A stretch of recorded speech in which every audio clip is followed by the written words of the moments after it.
Ladies, gentlemen, and everyone else listening, welcome back to Commissions Open Season 2.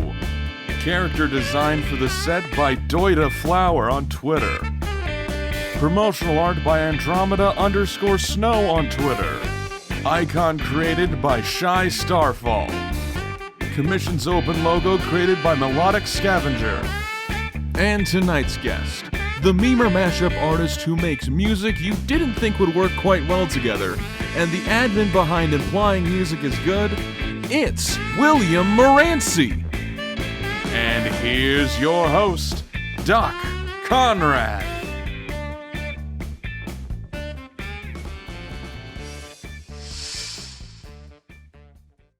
Hello, everybody, and welcome back to another episode of Commissions Open, an interview podcast all about art in the digital age. Here you can hear the processes, stories, and lives of talented artists, voice actors, video creators, editors, musicians, and many other talented creators in the era of online work. I am your host, Doc Conrad, and today I have the wonderful meme maker, music mashup master, and musician, well, that's all M's, William Maranci. Hey, how's it going, man? Hey, thanks for having me. Hey. So, before we go ahead and get too deep into everything, because I've been a fan of at least the page that I've known you from for a while, and your mashups for the past year, spamming them in all of my Discord calls whenever they go, and all the time they've grown. How would you go ahead and describe what it is you do? So, essentially, I try to create like this alternate musical reality from familiar songs, basically in unfamiliar contexts. I mean, I make mashups mostly. Also, on my meme page, essentially, I try to think of like album photoshops and like weird like memes that I don't know, like I just sort of like it comes to my mind like naturally, like I don't know. Sometimes I'll like see a meme template and automatically think of something to say that's like kind of like I don't know, pokes fun at like a band or something, or I don't know. Mm-hmm. You've definitely had like a history of poking fun at not only poking fun at different bands, but also like showing off different mashing up different genres of music. Specifically, your work, the way that I found you was from your Facebook page, Implying Music is Good, which Right. is a great name. But you were currently the main admin, but you weren't there initially. No, so I started off making mashups probably in like 2014 on an old channel that I have since deleted, but since then. I don't know, probably up until like 2018, I just had the YouTube channel. Then I met the lead admin from Implying Music is Good, and we became friends. And now I'm part of the page. I'm the main admin. I've worked my way up. And since then, I've created a new YouTube channel. Or started uploading to a new YouTube channel. I think I created it in like 2017, but didn't start uploading until like a year later. And since then, it's just been great. Like, I didn't have too many subscribers on my old channel, but now things are going pretty well. Yeah, you've you have had a great history involved with like the music mashup scene. I know that Right. you've definitely had like. And it's so interesting to me, too, because, like, from the work that you do with these mashups, despite them getting thousands upon thousands of views, you don't get a dime from the YouTube channel at all. Is that right? Hell no. Yeah. And that's mostly due to, like, the mashups that you've done, mostly, like your channel's basically been flagged. Is that correct? Or is it that each time the like YouTube itself decides like, no, that's this song, they get all the rights to the music, or how does everything like work in terms of like the back end of your mashup channel? So I have my mashup channel, and I don't intend to make any money off it directly. The only way I make money is through Patreon and Bandcamp donations. All my mashup albums on Bandcamp are pay what you want, so you can enter zero. You don't need to pay anything for them because I feel like it would be kind of not good of me to charge money for technically other people's work. Mm-hmm. Yeah, But that definitely makes sense. I do make enough money for like train tickets and coffee, but other than that, I don't make a ton. Mhm. You are one of the best quote unquote shit posters I've ever seen. And Thank you. your talent's great. I love each, like I said before, I love each of the mashups that you've done. And if we can go ahead and start off where it was like early on. How is it that you got into the idea of like, you know what I want to go ahead and do? I want to make a meme mashup of music. I want to hear the process of like you thinking like that's what's gonna be my ticket to that's gonna be my ticket, or like was it just out of passion, or was it like this is a fun thing I was going to do anyway? I might as well go ahead and post it for the world to see. Like how is it that you thought of it? So I the first time I heard a mashup was probably either Psychosocial Baby by Isosign or something by Girl Talk. And I made my first mashup in like 2013 because I noticed that both, like, there was a Britney Spears song and a Nine Inch Nails song that had almost the same BPM, and I just decided to put them on top of each other. It wasn't mixed super well. This was back in like 2013 or 12. Mm-hmm. But since then, I mean, I've definitely been watching a lot of mashup channels like Neil Cicerega, DJ Cummerbund, Bill McClintock. I don't know how to pronounce his name, but Mm-hmm. yeah, I've been watching a ton of mashup channels, and I've just been really inspired by what they do. But I kind of want to take like the music I listen to and throw it into the mashup equation, because sometimes I feel like most mashup artists are just mashing up popular songs, Mm-hmm. and sometimes I like to throw like an obscure song in the mix somewhere. Like I mean, Girl Talk was probably the first person to like kind of do that with like a lot of indie music and mix it with like I don't know, like ringtone rap or whatever. Mm-hmm. Yeah. So you've pretty much like and you know what, that makes sense, mostly because you don't have to worry about it's interesting actually, because you don't have to worry about the monetization of these videos.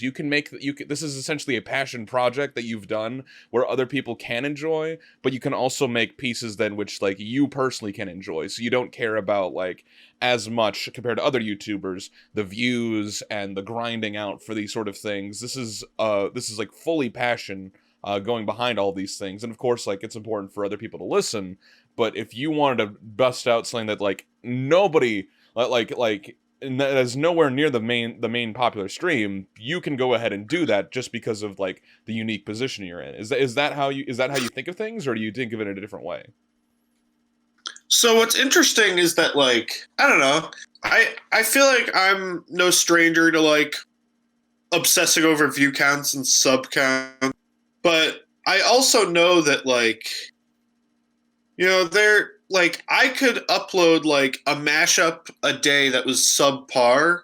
And I did that on my old channel. I could upload a mashup a day that was subpar, and I wouldn't feel too good. Even if I got a ton of views, I'd still feel like I wasn't doing enough good.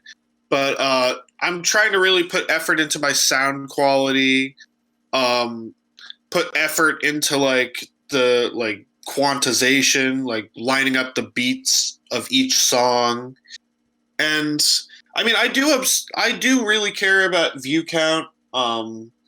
Like I'd be lying if I said I wasn't like trying to please other people. Like I don't just do this for me. And I feel like I've cheated the algorithm a little bit because I think YouTube markets my songs unknowingly as like the original songs, the way I format my titles. But Mm-hmm. I mean, people just find mashups and they're like, "Oh, this is kind of cool," but I don't know if they're intentionally searching for mashups. They just sort of wind up in your recommended. Yeah. There are like there's like an entire genre of video like that where it's just like stuff that winds up in your recommended like 5 or 10 years later. Mm-hmm.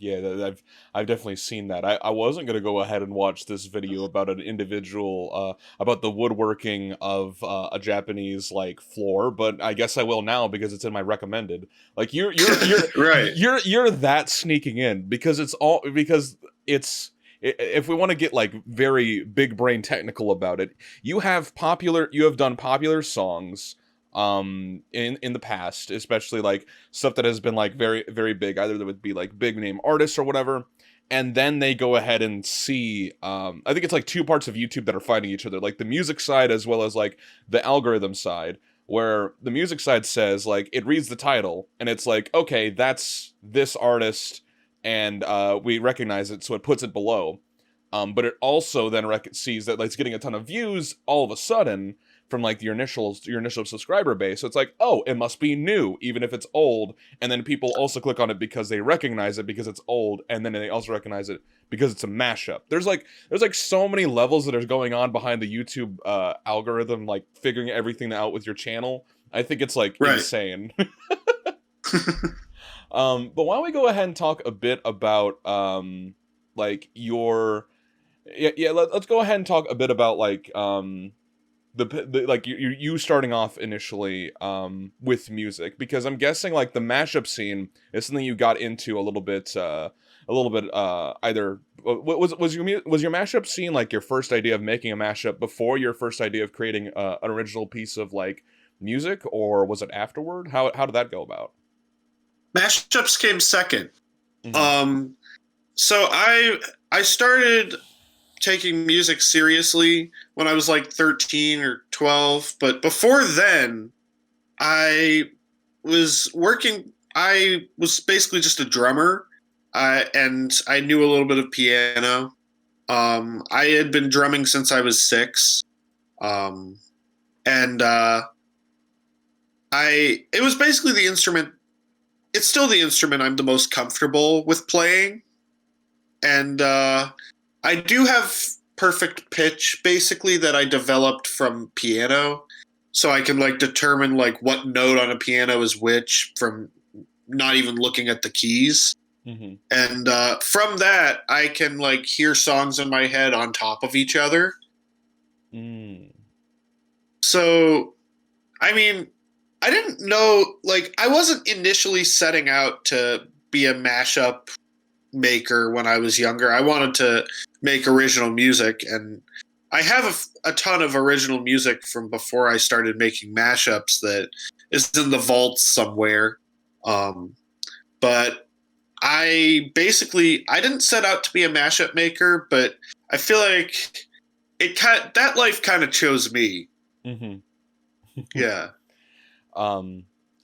You've said that you've like gotten things inspired by like not even your you've gotten ideas from like you can hear like you said you had perfect pitch, and you can hear like songs that work well together. Has there ever been things where you've like made like you're about like messed with it so much that it barely sounds similar to like your original idea in your head, or has there been like anything that's like changed from like, oh wow, never mind, this sounds totally different?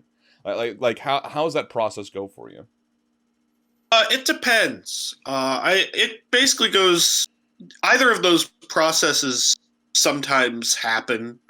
So yeah, I mean, sometimes I know exactly what I want to do for the mashup, but then like there are other times where it's like I'll think it sounds good in my head, but I've only really thought out one part of it, and then the rest of the song there might be like some modulations and stuff that I would need to like get out some melodyne and pitch correction to make it sound remotely good. But I don't know. I mean, most of the time I know what I'm doing like right off the bat. Sometimes I need to do some like editing. Sometimes I'll do like extra like glitchy edits just for fun. Yeah. Okay. I know you don't want to go ahead and like, because these are all your babies. But what has been your either most proud of or favorite one that you've ever accomplished? Has it been like the most popular one, or has it been like ones that have been like that maybe flew under the radar? Like one that you're like you're most proud of, like the mix up or the mashup or something like that. Well, what has that been? So I think the mashup that I've been the most proud of is not really a mashup, but it's like an entire mashup album slash video project called the Great Patrician Mashup Album. I don't think it's my all of my best mashups, but I think it's the one that like basically it's like I feel like I just kind of like made a movie and like added a ton of like weird mashups and put it all together, and I'm really proud of it. It's like the first thing I did when I got out of college. Mm-hmm. I just worked on that for like 2 weeks straight. Yeah, Yeah. and it was really fun. So you set it up to this is something I haven't ever seen actually. It's something that you set up to like was it two individual films or was it to one film and it was music along with it or what was it?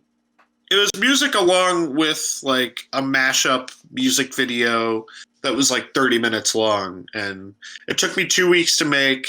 I released it January 1st, 2019, and everyone seemed to really like it. Not everyone on like review sites, but I honestly I'm trying. I don't really care about like whether my mashups get good reviews on those sites. I'm trying to like tune some of that stuff out. It's that's actually interesting. I never heard that like review sites will actually review mashups. I had no clue that that was a thing at all. It's also places like Rate Your Music Mm. where they'll like they'll like give me kind of mediocre reviews on Rate Your Music and like stack it up against like every other music release, and it's like at a certain point it's a little annoying to look at, but I'm trying to ignore it. That definitely makes sense, especially when you get critiqued on a technical scale by something that's meant to be either humorous or reinventive. It Right. feels a little bit like disingenuous. It feels a little disingenuous. Not to say that the work that you do isn't like, for one, like amazing, because like this is some high quality shit that you do. Like I'm not gonna lie, like there's been some definite mashups that have been like absolute hits for me, and especially everybody who I've unfortunately spammed in the Discord calls. But they all end up being like they realize like the best part is when they don't know the title and they hear the beginning and then it hits, that's a chef's kiss.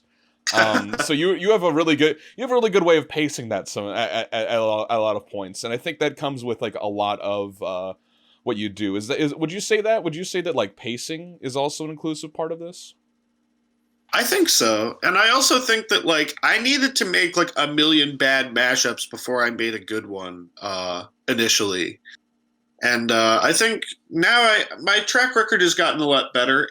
Admittedly, early on, like even like last year, I didn't have the best sound quality, and I'm still working on that. I I'm definitely messing up sometimes with like volume levels and sound quality, but I don't know. I'm getting advice from some other fellow mashup artists, and that's been going well. I've had to receive feedback that I haven't necessarily liked for like years on end, but I mean that's all helped me to like grow and do better Mm-hmm. with my craft.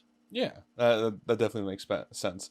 And speaking of like improving and critiquing your craft, were you you said you did this after you started like you did a lot of like your mashups after you left college, but what is it that you went to college for?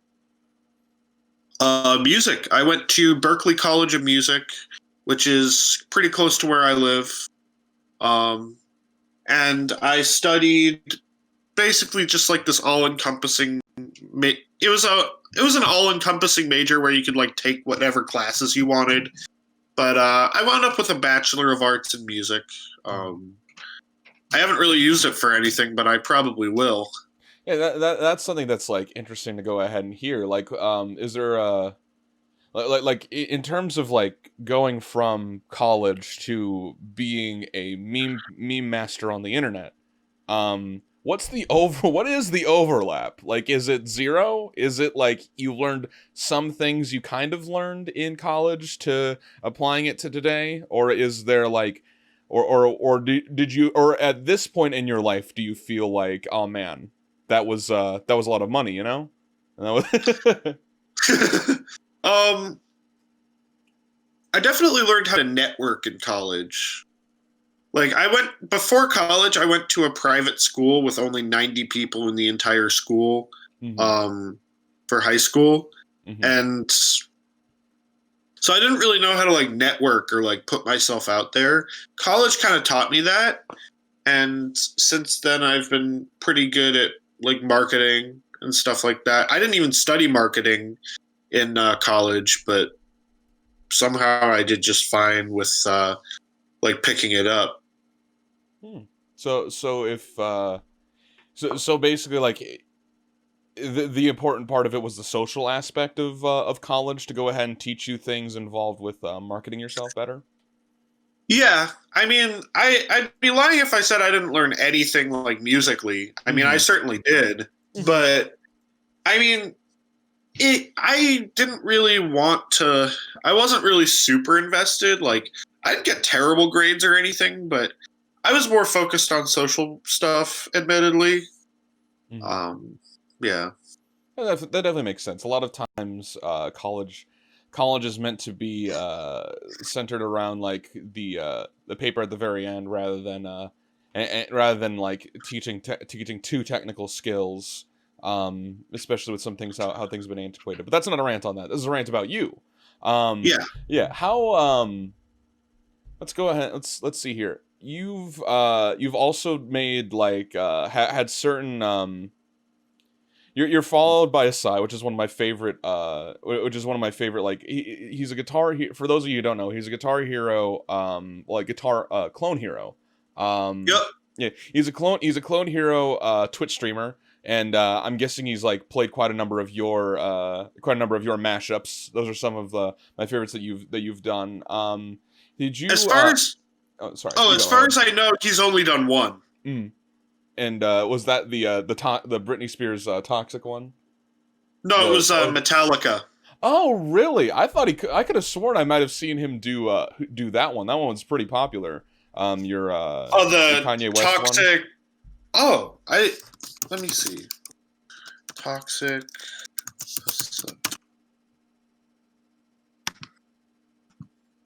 Toxic Kanye West.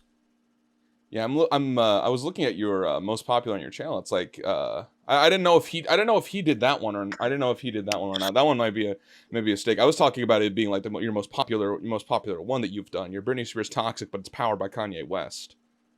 So that's my second most popular video, and I guess my most popular mashup. Mm-hmm. But other than that, um, I have the Freddie Mercury rides a roller coaster meme, which I think is my most popular video right Yeah. now. Yeah. It's pretty good. Yeah, I kind of revitalized the whole like Freddie Mercury ASMR slash roller coaster meme, which I'm kind of in disbelief about. Mm-hmm.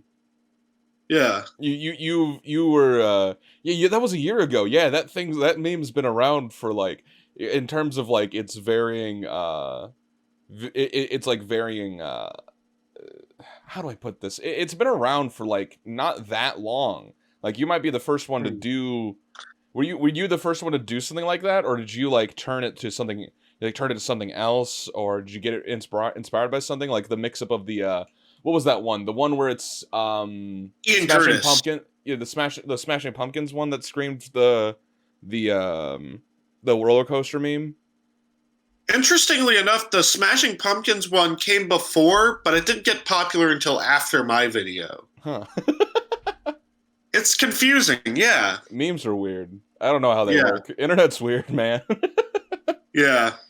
I think it was because so there's this subreddit called YouTube Haiku That's where I posted the Freddie Mercury meme, uh, because I knew that Epic Donut Dude, the guy who makes the Instant Regret playlist, like basically picks all of his memes from there that he finds for the playlist. And he put mine on the playlist when it came, right when it came out, and that kind of got the ball rolling on that meme.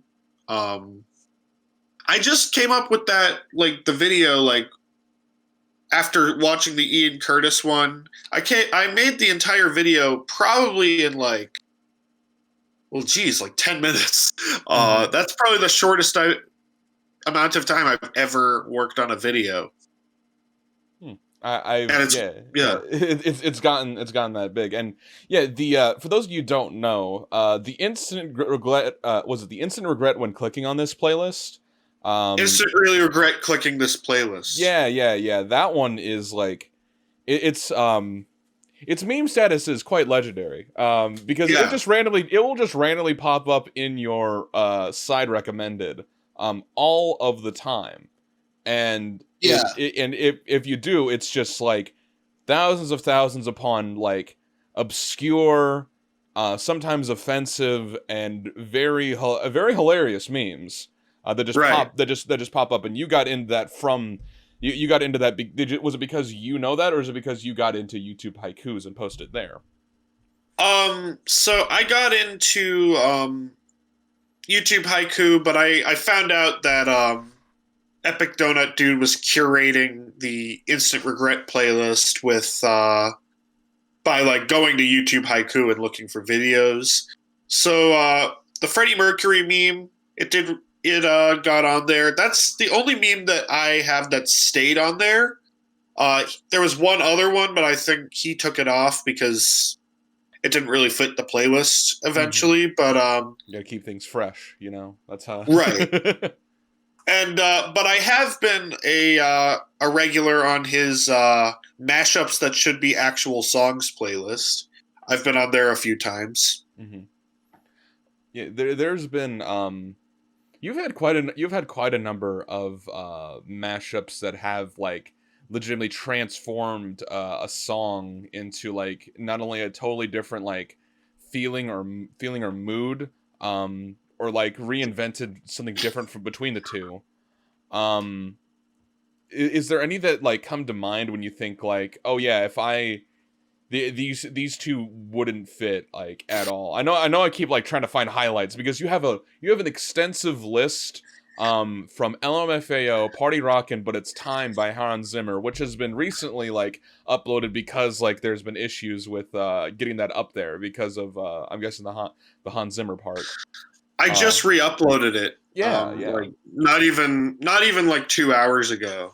And but people really liked it to the point where they were re-uploading it, which hasn't really happened for me before. Like I haven't had people just like archive what I do and just be like, you know what? We need to post this somewhere. And someone even made a video for it. I was taken aback. I was like, wow, like, people actually want this video to stay up. So I changed the pitch slightly, put it back up, and I got a different copyright claim from the one I initially got, but the copyright claim that I got this time allowed it to be played everywhere, but the previous one blocked it worldwide, but it was from a different label. The other one, it was from Warner Music Group, the original one, but the new one was from Sony Music Entertainment, and that one is staying up. Sometimes, like the copyright strikes or copyright like content ID system is really weird because sometimes for the same audio clip, you might get a totally different copyright claim from someone else. Yeah, I think the hilarious part of that is because you've slowed down you turned down the pitch so low that the instrumental for the Hans Zimmer part can't be recognized, but the screaming from LMFAO's Party Rock Anthem can still be recognized. So that's the only thing that is. and they're like, oh, this is just an LMFAO. This is just an LMFAO song, Yeah. and this is them. And I so didn't even that's slow it down by that much. that's the thing about quote unquote classical music, like the way that Hans Zimmer composes things. If you change anything pitch-wise slightly, there's no lyrics to base it off of. So Right. it's all about that. Yeah. But like I've said, you've had I'll go. I think this is a good time to like go down the list of different things of like some of the mashups you've done and like the thought process behind it. Just because you've not only have you had so many, but I want to get your like individual takes behind each of them. And let's go to 9 Inch Nails, The Perfect Drug, but it's We Like to Party by Venga Boys. What gave you that? What did you hear first and was like, that would go well with this? What was that? I actually don't remember because I made that mashup back in 2017 and re-uploaded it like a week or two ago. But I think it was just because I wanted to just mash The Perfect Drug up with something that would piss Trent Reznor off. Because Trent, there have been mashups in the past that have really made him angry. Like, there was this Carly Rae Jepsen 9 Inch Nails mashup that really pissed him off and was like, "You're ruining my music." But I don't know. I think since then he's kind of realized that mashups are here to stay, and they're just going to be there. Pretty much any song is going to be memed at this point, with a few exceptions. Mm-hmm. Please, I swear I'm not gonna snitch or nothing. Just let me go, please. Please. You've had your chance, you understand that, right? I've given you and entrusted you with everything you need to succeed, and yet you always fail me. Why is that? It was a setup, I swear. I did everything you said. There's nothing else I could have done, I swear. You know, there's an old saying I once heard. Have you heard it yourself? No, I haven't. It's that whatever happens in the middle bit stays in the middle bit. What are you doing? No!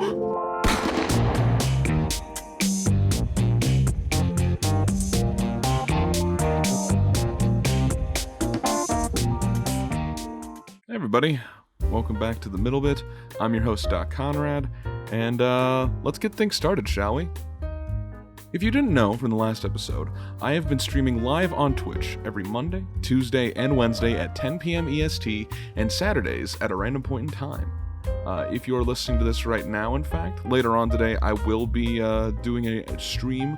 Not entirely sure what it's going to be on Saturday, but it's going to be a good one. I know that for certain. Have a lot of fun with those all the time. Having fun playing Minecraft, Among Us, all those sort of games. It's been quite a bit of fun playing games with fans and friends, people that I know, past guests of the podcast, and all that. So, if you want to go ahead and catch me live every Monday, Tuesday, and Wednesday at 10 p.m. EST, that is twitch.tv/Dr. Conrad. Again, that is twitch.tv/Dr. Conrad. Also, I've been seeing a lot of support coming from some big fans of the podcast over the past few days, and it's been great to go ahead and see. I want to go ahead and get the ball rolling again, so if you want to go ahead and suggest this podcast to anyone that you think might enjoy it, please go ahead and do so. I'd love to go ahead and check it out. And if you're a fan of the show, feel free to go ahead and @ me on Twitter at CommsOpenPodcast. I'm also on Facebook and Instagram at CommsOpenPodcast, and you can go ahead and check me out there. Also, if you happen to be someone who's watching the podcast on YouTube, be sure to hit subscribe and hit the like button. It would really help me out quite a bit. And if you're listening on whatever app you use, I would love it if you would go ahead and follow the podcast. Spotify, Apple Podcasts, Amazon Podcast, anything you want to go ahead and do, just go ahead and follow me there. That'd be amazing. And, yep. Alright, that looks like it's going to be it for the middle bit. You guys enjoy the rest of the interview. Take care. Alright, bye.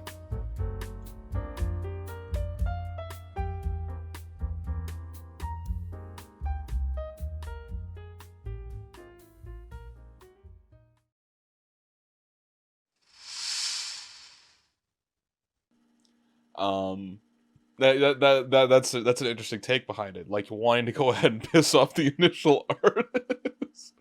Right. So here's a different one that is not really a mashup between music, but that of a movie as well. Weezer, "Say It Ain't Why So."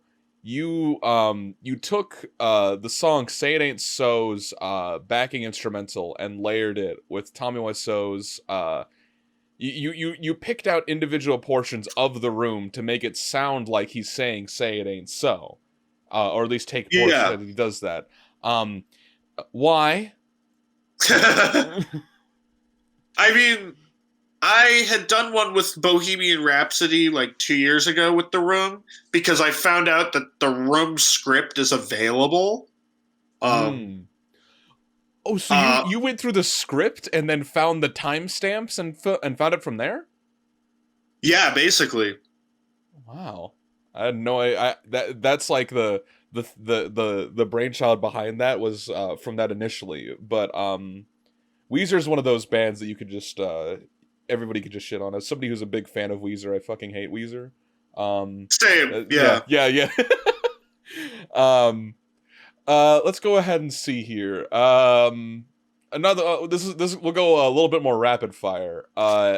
The song of the song of what I think is the song of the century, MGMT Kids, but it's September by Earth, Wind and Fire. Did you know you were making the album to Cure 2020? You made the song to Cure 2020 basically. I made it in 2017 also. How many of these have you like archived and like set up for like constant set? I've wondered.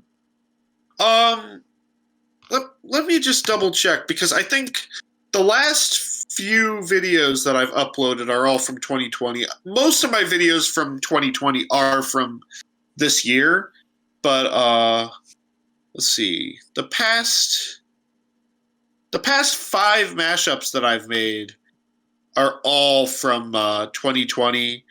Before then, so out of the 5 before then, 3 out of those 5 are from 2020. So most of my videos from this year are legitimately from this year. Mm-hmm. And if they're not, and some of them I make videos for, even if I'll like make a new video for it, even if it's an older mashup.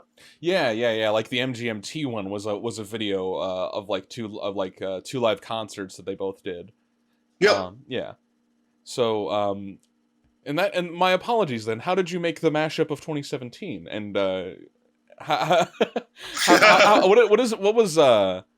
what was the reasoning behind that? Did you know you were going to like increase serotonin in brains worldwide, or was that by accident?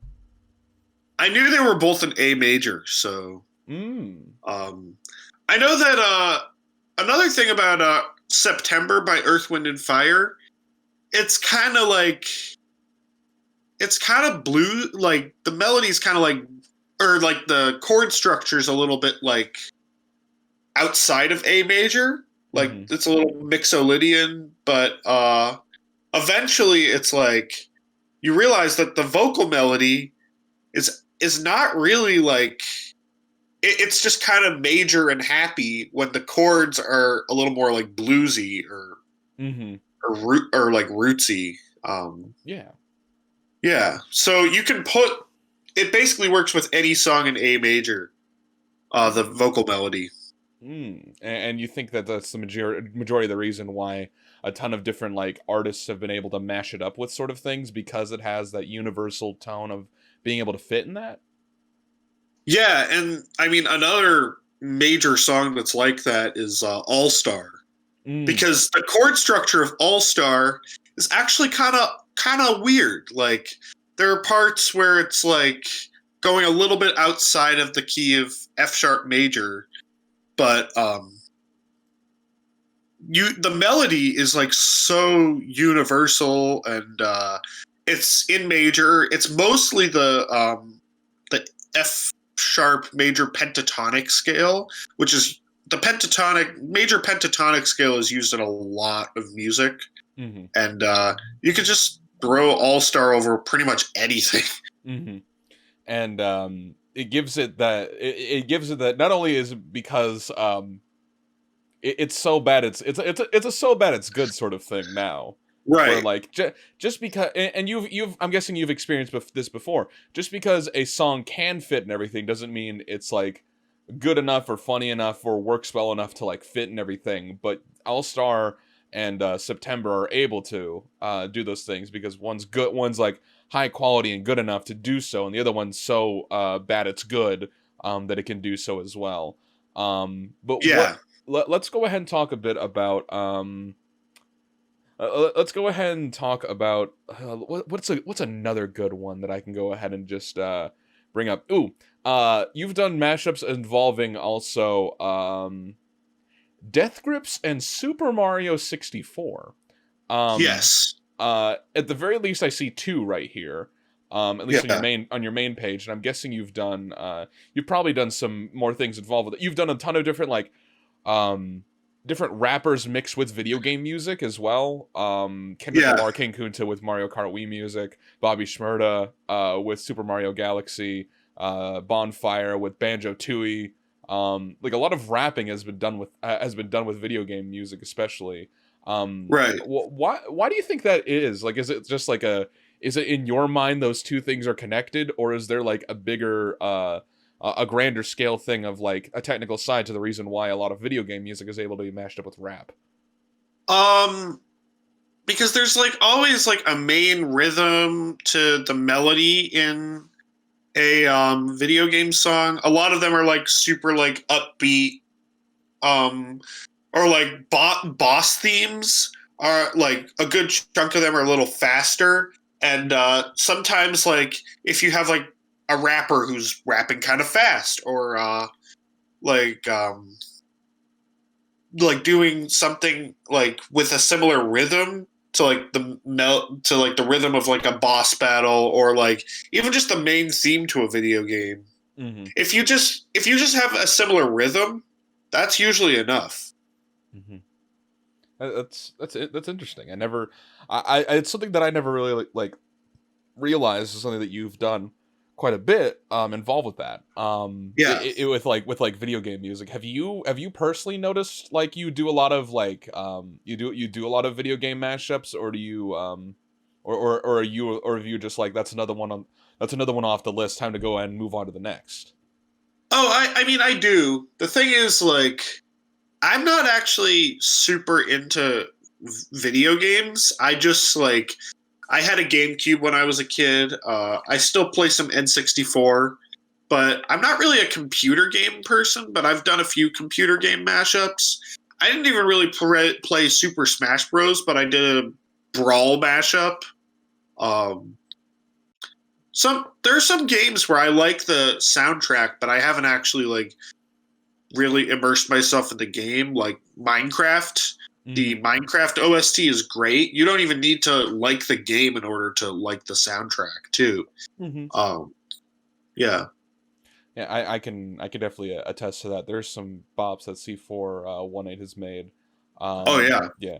But no, it's something interesting. It's just something interesting I thought I'd point out, like a lot of the different like video game stuff that you've made. And that's interesting like thing to like recognize in the future. Like if you hear these sort of video game mashups, they're mostly, if they're not from something that you've like played or listened to, you simply just like the music. And I think that's pretty cool, like that video games have that sort of something that goes beyond just the gameplay itself, like the music composers behind all of that make these Right. like great things involved. um let's see here. What is your how's your relationship with Macintosh Plus? Because Vaporwave itself, I want to get somebody, like I've never really had somebody who is I never really talked to, I wouldn't say I haven't had somebody, but I've ever gotten into the technical side of like thinking about Vaporwave and this sort of like meme genre that's sort of grown further and further and discussed it at length. Because you've had like your Queen and Macintosh Plus mashup at the very least, and I think I've heard one other from you, unless that might be the only one. I might be thinking of a different mashup. But they're like, what is it with vaporwave that's caught everybody by storm, especially from somebody who like knows the technical side of music? It's not just vaporwave. It's also like these I don't know, like Childish Gambino, Redbone in like an abandoned mall, or or like slowed down audio of like 21 Pilot songs or Africa or by Toto or like anything like that. And also like 8D audio. I almost connect with that because I feel like people are just messing around with like plugins and speeding up and slowing down songs and like seeing like I think the best examples are when it actually kind of improves the vibe or aesthetic of the song. Mm-hmm. But it can get to be a little much. Like sometimes it's like you're slowing down a song that's already good. It's like, of course it's going to be good. Like slowed down if you slow it down properly. Like after a while, it's like you're not really proving anything. But I do think that vaporwave, when you actually edit the source material, it can be super rewarding. Like 420 by Macintosh Plus. It eventually like gets chopped up and edited. I mean, it's not just a Diana Ross song slowed down. There's a little bit more to it than that. Yeah, for certain. And also like artists like Blank Banshee have been like very influential inside of this sort of genre, and hearing like the internet wanting to like hearing the internet want to mess with things. I'm guessing like you are in not so much a one-to-one similarity, but like you're in the same sort of like space as those types of creators. Some of them may be thinking more in a pretentious way of the work that they do, messing with, like you said, messing with plugins, and thinking about like they are more or less like reinventing the music. Not to say that you don't either, but you're able to go ahead and take that comedic snide to it, especially with your working with memes. And sometimes those things overlap with like, I don't know, Simpson wave or something like that. Like that's there's a lot of different things involved, like taking the serious and taking the taking the serious bits of it and taking the meme bits of it and like mashing them together. Haha, mashing. Right. But what has been something that you felt that you've personally like what has been like some like trend in music that you've noticed from like listening to all these different songs and listening to all these different things and trying to make mashups? What's been like something that you've like noticed and recognized as like things go on, whether it be like with modern music or like with like, I don't know, like old rock or metal or all these sort of things? Has there been anything that's like enlightened you or like you've learned while mashing up these sort of like songs? I think a big musical trend that I've noticed is just people are appreciating albums and album reviews a lot more now. Like they've kind of made a comeback. Mm-hmm. And I feel like it's been ever since hip hop has kind of embraced the album a lot more. Like before, like My Beautiful Dark Twisted Fantasy and a few other albums from that era, like most rap albums were just like a few really good singles and like a ton of filler and a ton of bad skits. But now, like, I feel like hip hop has kind of embraced the album and like the concept album. And I feel like you have music reviewers like Anthony Fantano and Deep Cuts and Spectrum Pulse. They're all like, I feel like people are starting to appreciate like full albums more, and I think that's a very good trend. Like, mm-hmm. I think it's great that like albums, like I'm kind of surprised about it because I thought that full albums like would have been just for like boomers who like wanted to like get everything out of a Pink Floyd album.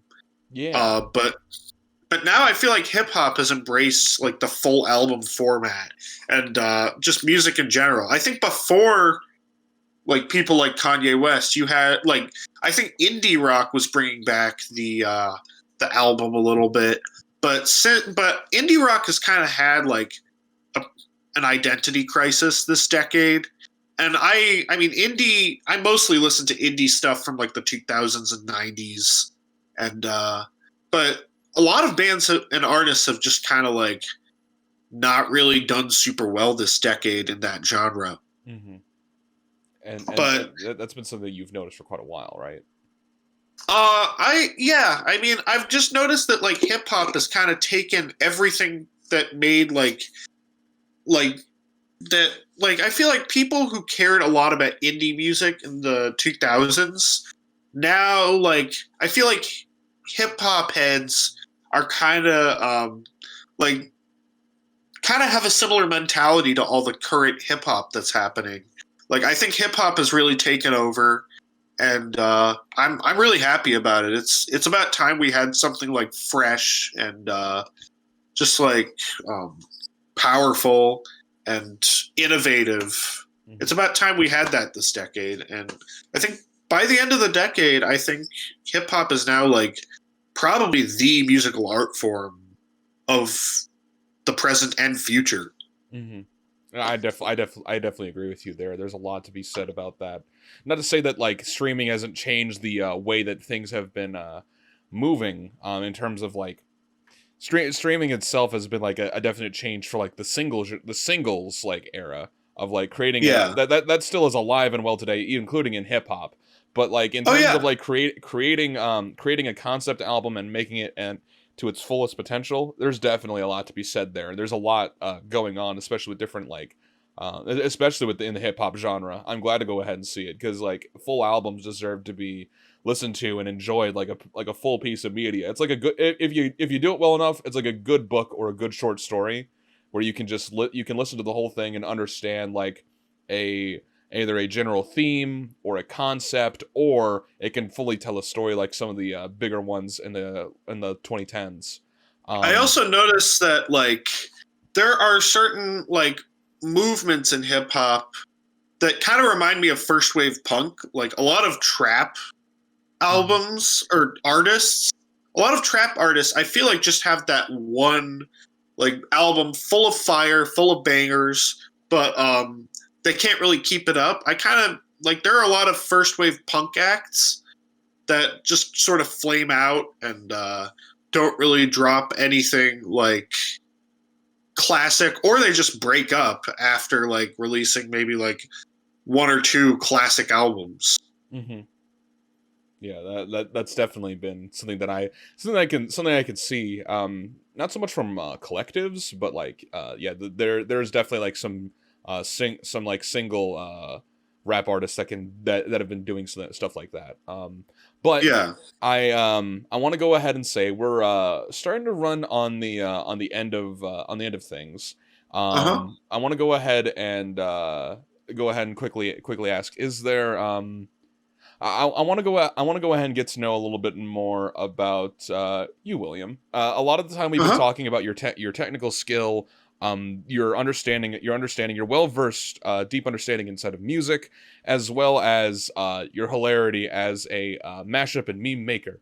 But why don't we go ahead and talk a bit about who you are? Like, if you want to go ahead and give like a rundown of like your past and the stuff that you've gone. Like you said, you went to a private school to begin with, and you eventually went into college to study music and all of that. Why don't you go ahead and talk a bit about yourself in that regard?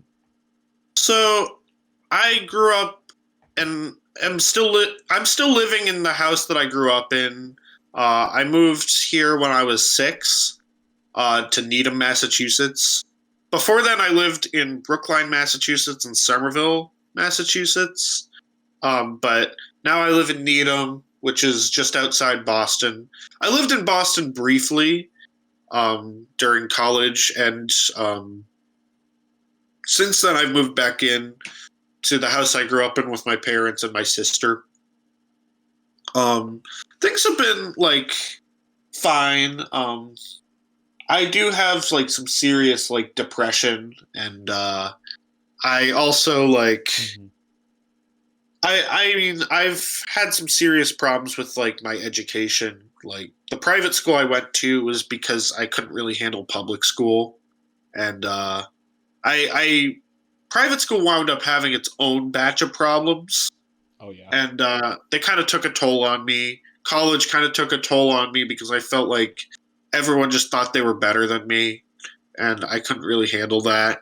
Like I feel like I was just kind of a second class citizen because I was like just making memes and like being and like I was into making weird music, like weird like experimental indie music, and no one was really that receptive to it. But I mean, now I'm trying to basically just like stay successful, but also just like create some boundary pushing works. And I mean, it's made me really happy that I've been like doing this well. I never would have imagined this. Mhm. Like when I was younger, like I wanted to be a YouTuber by the time I was like 12. Like I made a few like food related songs when I was a kid that did reasonably well. But eventually I just sort of like was so consumed with like school and my anxiety that I just didn't really upload to YouTube. Mhm. But I think by the end of college I was ready to give it another shot. Mhm. Yeah. And I'm glad I did. Yeah, I think that a lot of your fans are glad you did too. Yeah. I'll go ahead and wrap up with saying this, William. You have been a source of entertainment and hilarity, despite the music label constantly putting you down. You have been successful in the creation thereof of making genre-defying and new and exploring what music, serious music even really is. There are a lot of Yeah. different mashups that you have never that have never been able to cross my mind, and you've been able to go and have not only you have the technical skill, the ability, and the foresight to go ahead and change these sort of things to make things work. And I know things don't exactly work out in terms of view count, especially because that could be a big Yeah. thing that you a lot of people worry about.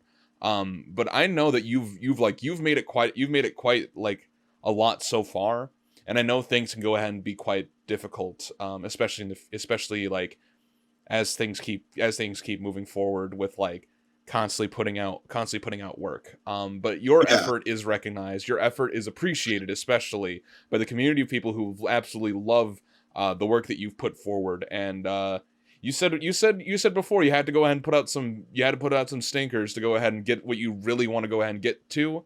But even some of those are still pretty good. Like clearly Thanks. you've gotten some really good mashups that you have made.